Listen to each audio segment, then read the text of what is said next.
Please be aware that the comments, views, opinions shared on this podcast are not meant to diagnose a medical problem and/or legal problem. If you do have a medical problem or legal problem, kindly contact a professional. Welcome to An Apple a Day, a podcast, a resource, a community. Share your experiences and learn from others as we overcome barriers and learn to live a happy, healthy life with a disability. Welcome to the community. Here's your host, Jimmy Apple. Hello, this is Jimmy Apple, and you're listening to An Apple a Day. How you feeling today, my friends? You feeling good? Feeling strong? That's great. That's how you're supposed to be.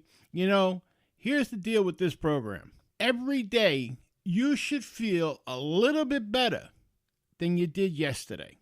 Every day. Whether it's just a better state of mind or you physically feel better, but every day you should see something that you can say, well, this is better than yesterday. And that's the way I look at it. I always try to find something that today is better than yesterday and tomorrow is going to be better than today. So keep that in mind. But I'm glad you're feeling better. Did you get a chance to listen earlier on in the week to the apple fritter? Yeah, we're going to be doing that probably every week now. That apple fritter. Well, we got a good one for you today. And when I tell you a good one, we got some letters. And there's one letter that I received this week that I brought this right to the front because I want to address this. And this is from a girl who goes to a specialist. Let me read you her letter. It says, Dear Jimmy Apple, my name is Jenny, and I think I have a problem with my doctor. When I go to my appointments, the doctor gives me the impression that he doesn't believe when I tell him what my problems are. I fell down a flight of steps at work. I hurt my back, my neck, and my legs. The x-rays from the emergency room showed damage to my discs in the L section, lumbar section, and a cracked disc in my lower back. My primary care doctor saw the x-rays and agreed with them and sent me to go see the specialist. When he first saw the x-rays, he said that I had to have back surgery. I said that I really didn't want to jump right into back surgery right off. Is there something else that we can do? His whole attitude changed. He makes me follow up on appointments every 3 weeks or so. I never miss an appointment and I'm always on time, and yet I always have to wait. He sees me for about 5-10 minutes, tells me to take Tylenol and continue with physical therapy. My physical therapist suggested that I should go and see another doctor, get a second opinion. My question is, do I risk my Social Security if I change doctors because I need my benefits to survive? Sincerely, Ginny from New Jersey. Ginny, let me say this right off the bat. No, you won't lose your benefits if you change doctors. You have every right to see a doctor, especially if the one that you're going to you don't feel confident with. And I personally wouldn't feel confident with him either.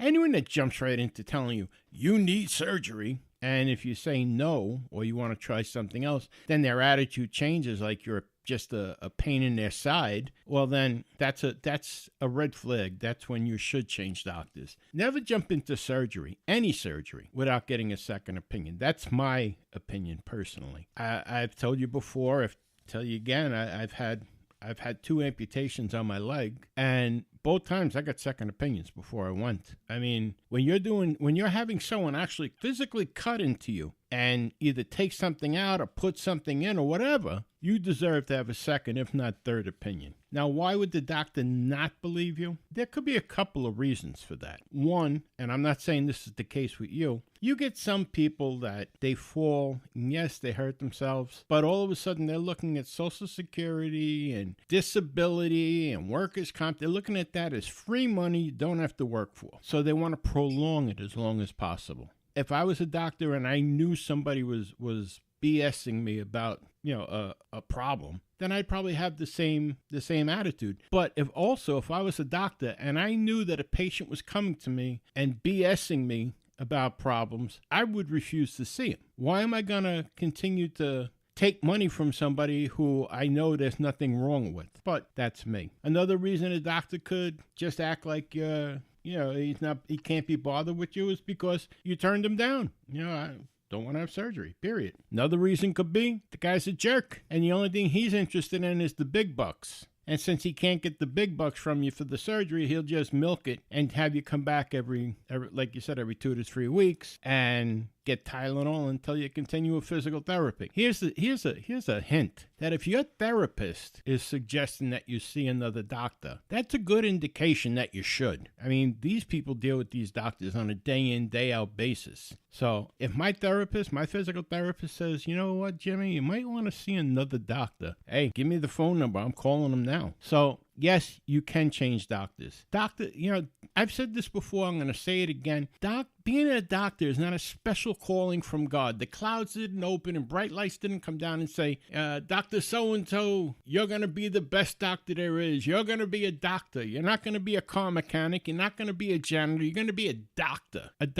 Being a doctor, medicine is a business. And like any business, they're looking to make a profit. And in some cases, these people can be jerks because the biggest profit comes when they take out a scalpel and they cut your skin. They don't make money on office visits, I guess. Or not enough money, I should say. Although, if you look at your explanation of benefits and what they charge our insurance companies for these doctor visits, it's obscene. Absolutely, positively obscene. Now, here's something else. If you're using Medicare or any insurance for that matter, and you feel that your doctor is doing the wrong thing, the first thing you should do after you get other medical help is call your insurance company and report that doctor. So this way other people don't have to follow up and have the same thing happen to them. Do you know what I mean? So you have to be proactive with everything about your health, whether it be your doctors, your health, your medication, your physical therapy. You're the one in charge, okay? And the insurance company is going to go along with you. Now, if you just turn around every week and decide, well, I don't like this doctor because I don't like the color of the furniture in his waiting room, so I'm going to change. Or I don't like this doctor because I don't like the color of the walls in the examining room, I'm going to change. After a while, that gets played out too. But for your own health, when your health is involved, you have every right to change, and the insurance company actually will thank you when you give them the information as to the reason you did change. Let me just say this, though. Not all doctors are bad. Not all doctors are quacks either. Got to weigh it out, both sides. All right, let's move on to the next. My next letter here comes from Bob in Florida. He wrote me and says, will Medicare pay for a car for me? My old car's motor went and I can't walk due to lung problems. Bob, let me say this to you. If Medicare pays for a car for you, let me know. Let me know. No, I don't think they will, Bob, but if you want, call them. But I can just tell you from my own experience, I was trying to get a lift for my van. I have a minivan for my wheelchair, and I thought maybe, Medicare might pick up some of it, but they don't. Here's another one. When I first came home after surgery, I needed a chair in my living room that would help me stand up. And the doctor wrote a prescription for one of those recliners, the Easy Lift recliners. The only thing Medicare paid for was the motor inside. They didn't pay for the chair. So I doubt very highly that they're going to pay for your car or to repair your car. Now, this next one comes from Andy in New Mexico. He writes, isn't it true that you can work while you're on disability and earn up to a certain amount of money? And if you exceed that amount, you have to pay back 50 cents on every dollar you make over that set amount without losing your benefits or your disability. Andy, I believe you're confusing Social Security disability with Social Security, period. Social Security for people who have retired. Up to a certain age, they can work and still have an income, but they can't exceed a certain amount. When they do, they have to pay back 50 cents on a dollar. After the maximum age, I think it's 72 now or 67 or something like that, you can earn whatever you want on Social Security. Now, as far as disability goes, think about that logically. Why would you be on disability if you can work, right? That makes no sense. But there is a program with disability that if you feel like you're ready to go back to work and you earn a substantial income, what they can do is they can start weaning you off of Social Security disability. You're still going to receive your payments for about 9 months, but it'll help you get back into the swing of working. And you'll also keep your Medicare for a while so that they're weaning you back into the workforce. But once you start working on disability, that goes towards that period, that 9-month grace period that you have, that you can work and earn money and still get your payments. Now, once you start doing that, you have to let Social Security Disability know right away that you are returning to work. It's not going to stop your benefits on you right then and there. They're going to explain that getting back to work part. So think about it. Again, if you can work, then by all means, go to work. Don't stay on disability just to receive Social Security Disability payments. That's kind of foolish. But no, you're confusing, I believe, Social Security with Social Security Disability. I mean, I'll look it up again. That's what I found when I was looking it up, that you have the right to go back to work. There's no ands, ifs, or buts about it. But the programs that you're confusing are the ones for Social Security and Social Security Disability. Social Security Disability, like I said, they'll work with you. You'll still get your payments for 9 months where you're going back to work and getting yourself situated again in the workforce. The other one that you're thinking about is for retired people. So, no, you can't work on disability and receive disability unless you're ready to go back to work. Now, this next one here, is actually like a thorn in my side. It really is. This is Kim C. from Michigan. She wants to know, am I entitled to another Obama phone now that I received disability? My answer to that is what? If you received an Obama phone, that means that you must have been below the poverty level. One of the Obama phone is the cell phone with the free minutes and the free texting and so on that President Obama was given to anybody that was on welfare or what have you. But how did you end up on Social Security Disability if you were able to qualify for the free phone to begin with? You must have been working somewhere. I don't know. I'm honestly, I don't know. But no, I can tell you you're not eligible for another phone. You have to be under a certain income. And they don't say, well, if you fall under that certain income on 2 different programs, you get 2 phones. No, if you had the one Obama phone, be grateful you had the one Obama phone. Me personally, I don't believe in that program. That's just me. I think, you know what? If someone is in that predicament that they're low income, yes, they should have a phone, but it should be a home phone. I have no problem with giving someone a home phone with local service. This way you can get phone calls from the school for your kids. You can call the doctor. You have 911. I see no reason to give away a cell phone with free minutes and texting and Facebook and all this other nonsense when there's people out there that are paying. They're giving up something else so that they can pay to have a cell phone. I don't see any fairness in that program, but that's just me. That's my opinion of that program. I don't see any fairness in it. But no, you can't. You don't qualify for a second one just because you're on. You don't qualify for one just because you're on disability to begin with. So what I suggest you do with that is call the program and see what they say. And after they stop laughing, they'll give you an answer. Okay? All right, we're going to take a quick break here, and we'll be back in 30 seconds. A shake of a lamb's tail, if you will. An Apple a Day is brought to you by www.famousapple.com. FamousApple.com is the home site for this podcast. There you're going to find articles about the topics we discussed. You're going to find our connections to our Facebook page, and you're even going to find connections to our private chat board. So take a minute. Go over, visit www.famousapple.com, but please wait till the end of this podcast. Don't run out on me now. Let's get back to the discussion. And we're back. That wasn't too bad, was it? Hey, listen, I just want to add one more thing to that last letter there. I have nothing against welfare or people that receive welfare. I think it's a great program that's there to give somebody a hand up, a leg up in a time of need. My problem is when it gets exploited. Welfare is not meant to be a career choice. It's not meant to go generation to generation, which is what happens anymore, it seems. The same thing with public housing. That's not meant to be your home for here on in. That's there to give you a leg up so that you can get back on your feet and get your own home.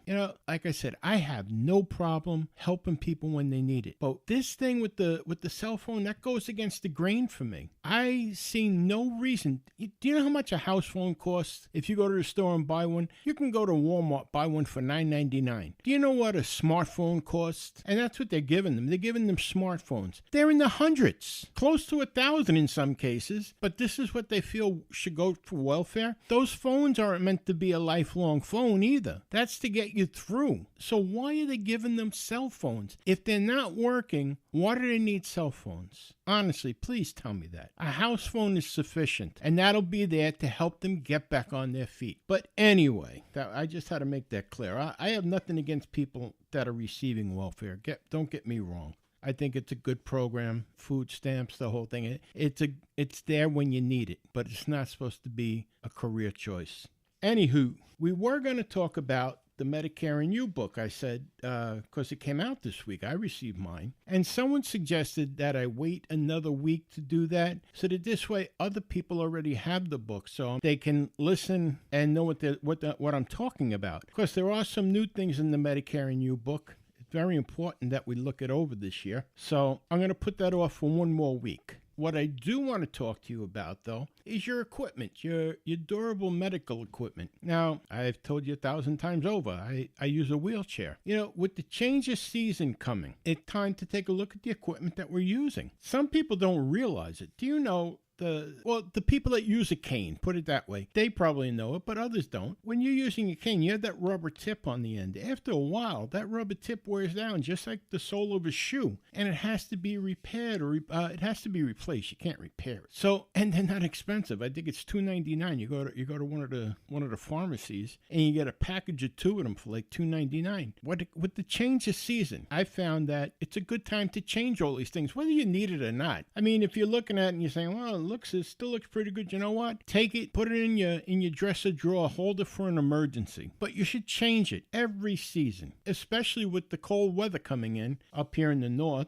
You know, with the ice and the snow and stuff like that. The same way you look at your tires and you put on snow tires or you put on new tires with all-weather treads on them. That's the same thing. You have to look at the equipment that you're using. And here, for example, walkers. Walkers have the tips on them. Now, I know some people use the rubber ball on it, and that's good, I guess, if you're inside. I never found any use to it when I was able to walk with the rubber balls on it out when I was outside. You know, the tennis balls they cut and they put on the bottom of it. The rubber tips are always better for me. But again, to change the season, change those rubber tips. Now, let's look at maintenance on some of the equipment that we have. Let's start with the walker. Let's make sure that the walker, that all the screws are tight that you have on it. You know, from using it and up and down, the vibration of it, you can loosen up the screws. The little wheels in the front, make sure those wheels are still good. If not, replace them. I know it costs a couple of bucks, but what's better? To pay a couple of bucks there or end up in the hospital because you fall flat on your face? It's worth a couple of bucks to change them. Now with a wheelchair, this is my strong suit. I always check the wheels, the back wheels especially. There's screws on there. Like any screw, it can come loose from vibration. So I tighten them up. Every change of season, I tighten them up. The same thing with the front wheels. Now the front wheels, I had a problem and I didn't know it till it happened to me. The front wheel started to crack a little bit, and I was out at my nephew's graduation, and I'm in the middle of this hall, and I'm coming out, and I'm on the sidewalk, and I have to wheel over to the parking lot, and as I'm doing that, the front wheel falls off the wheelchair. Talk about embarrassing. Never mind that. Talk about being stuck. Thank God my wife was with me. So I check the wheels now on a regular basis. So the beginning of the summer, I check the wheels. And especially if you're using your wheelchair outside a lot, it's always good to have a second set of wheels. Believe it or not, it's a snap to change. If you don't have the dexterity in your hands, maybe someone else can do it for you. You don't have to call someone to do it. It's one bolt and 4 washers on each wheel. And you take it out, you replace it, bam, you're done. And this way you're saving yourself from getting stuck. The same thing with the back wheels. Now look at your wheels too and see if they're worn down. If they are worn down, it's time to spend to get a new set. Okay, the last thing you need is bald wheelchair wheels in the winter weather, or the wet weather for that matter. The next thing, very important, is look at your brakes. If your brakes are no longer holding against the wheels, like if you sit down and your wheels still move with the brakes on, it's time to get that fixed. And that, I would call up a company and let them send a technician out to do that for you. That's the same thing I would suggest to anyone that works on cars. I always worked on cars in my younger days. The one thing I never did on my own car was brakes.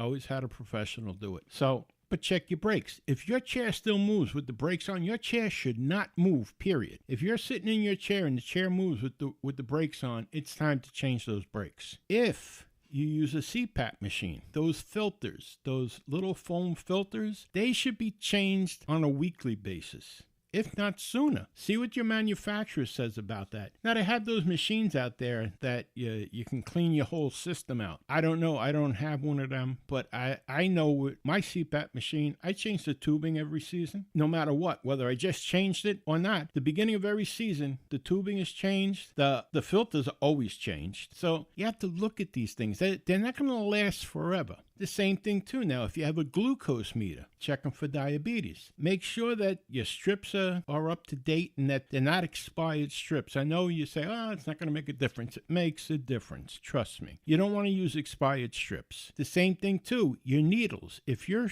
injecting insulin into you, make sure that your needles are not expired. If they are, get new ones. Don't take chances with your health. The same thing with the lancet on the pen. Don't use that same lancet over and over and over again.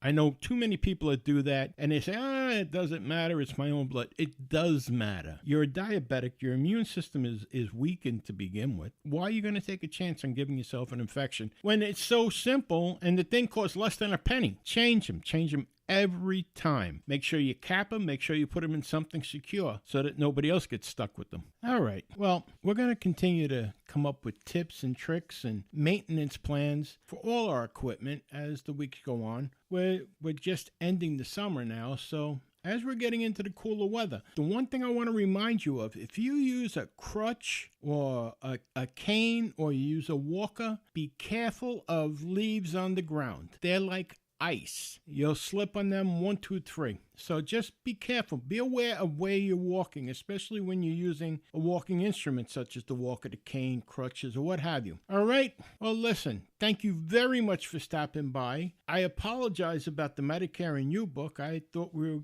be able to go right ahead with it this week, but next week we'll go through with it. And I just want to remind you, remember, things can always be worse. You're not at rock bottom. There are people looking up to you, wishing that they were in your position. Remember that. And also, remember, make something better tomorrow.